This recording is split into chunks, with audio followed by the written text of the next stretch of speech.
শুধু দুজন প্রেমীর মধ্যে হয় না, প্রেম তো সর্বব্যাপী। আর যখনই এই প্রেমকে খুঁজবেন, এইমকে খুঁজে পাবেন।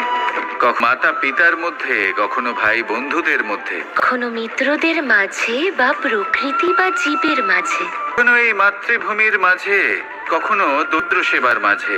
এই প্রেমকে খুঁজবেন, কোনো না কোনো রূপে এই প্রেম নিজে পথ হেঁটে আপনার কাছে অবশ্যই আসবে।